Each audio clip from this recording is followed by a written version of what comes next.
বন্ধুরা, আজকে Toyota Kluger hybrid যে গাড়িটা, সেই গাড়িটার স্পেয়ার টায়ার কীভাবে চেঞ্জ করতে হয় সেটা একটু ছোট্ট একটা বেসিক আইডিয়া আপনাদেরকে দিব। টায়ার পাংচার হতেই পারে। আমার দেখুন, এই যে টায়ারটা পাংচার হয়ে গেছিলো, একটা ছোট নেইল ঢুকেছে কোথায় যেন, এই পাশে কোনো এক জায়গায়, যেটা আমি দেখতে পাচ্ছি না, এই পাশ থেকে একটা নেইল ঢুকেছে। এই যে দেখতে পাচ্ছেন, এই যে এখানে নেইলটা ঢোকা, এটা পাংচার হয়ে গেছে। আমি এটা চেঞ্জ করেছি এখন, কিন্তু কীভাবে করলাম সেটা একটা বেসিক আইডিয়া দিব। আপনারা যখন এখানকার যে কাভারটা আছে এটা খুলবেন, খুলে দেখতে পাবেন যে এরকম একটা ব্যাপার থাকে। এরকম থাকে না, আসলে এরকম কাভার দিয়ে ঢাকা থাকে, এটাকে খুলতে হবে। খুলে এটা পাবেন। আর এই জিনিস এখানে আপনার এই টুলসগুলো সব এখানে থাকে।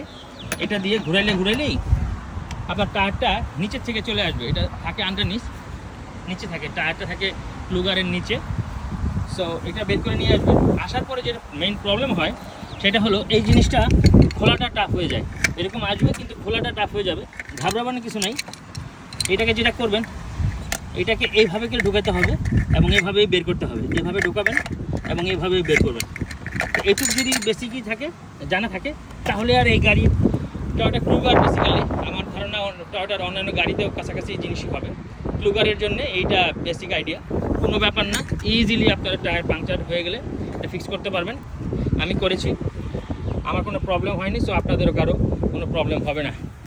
আর লিভারটা তো বোঝেনি যে লিভারটা এখান থেকে দিতে হবে, ওইখানে দেয়। আর আপনি এখানে বুঝতেই পারবেন নিচে এমন একটা মানে একটা বার আছে, ওই বারটার মধ্যে ক্লিপে ঢুকতে হবে। আর যখন টায়ারটা চেঞ্জ করার সময়, এই টায়ারটা যখন আমি এটা আমার স্পেয়ার টায়ারটা চেঞ্জ করার সময় যখন ফ্ল্যাট অবস্থায় থাকবে, লিভারটা দেওয়ার আগেই, এই লিভারটা দেওয়ার আগেই এই নবগুলো আগে আপনারা লুজ করে নেবেন, যাতে করে ইজি হয় আর লুজ করা। এবং এমনভাবে লিফট আপ করবেন, দেখেন এটা লেভেলটা দেখেন, মাটির নিচে সামান্য একটুখানি উঁচু রেখেছি, যাতে করে টায়ারটা আমি ঠিক মতো ঢোকাতে পারি। ঢোকায় ভালো মতো টাইট করবেন। দাঁড়ায় ওটার উপরে এই লিভারটা, এটা দিয়ে, এই যে এটা দিয়ে টাইট করা হয়, এটার উপরে দাঁড়ায় গায়ের যত জোর আছে তা দিয়ে টাইট করবেন। এবং লুজেন করার সময়ও আপনাকে হয়তো স্টেপ অন করতে হইতে পারে। সো ঘাবড়ানোর কিছু নাই, আমার গাড়ি ফিক্স, ইজি। এখন আমি চলে যাব, কিন্তু আমার হাতে দেখুন কীরকম ময়লা লেগেছে, দুই হাতের অবস্থাই খারাপ। বসে বসে কাজ করেছি একদম মেকারদের মতো। সো যাই হোক, ফাইনালি আমি ফিক্স করতে পেরেছি, আমার স্পেয়ার টায়ারটা ফিক্স হয়ে গেছে।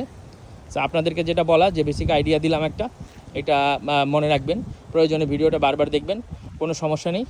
এরপরে টাইটেন করে আগের মতো করে যেরকম ছিল সেরকম করে ফিক্স করবেন। আর এটা নিচে যখন আপনি দিবেন, নিচের দিকে আন্ডার নিচ যখন আবার এই টায়ারটাকে ফ্ল্যাট করে ঢুকাই দিবেন, পরে যখন এটা টাইট করবেন, এটা আস্তে আস্তে ওইটাকে লিফট করে আটকায় ফেলবে। সো ঘাবড়ানোর কিছু নেই। So all good. আশা করি আপনাদের সবার ভিডিওটা ভালো লেগেছে। ভালো লাগলে জানাবেন, আর কোনো কিছু জানার থাকলে জানাবেন। আমি চেষ্টা করব যতটুকু সম্ভব আপনাদেরকে সাহায্য করার। ধন্যবাদ সবাইকে, ভালো থাকবেন সবাই। আল্লাহ হাফিজ।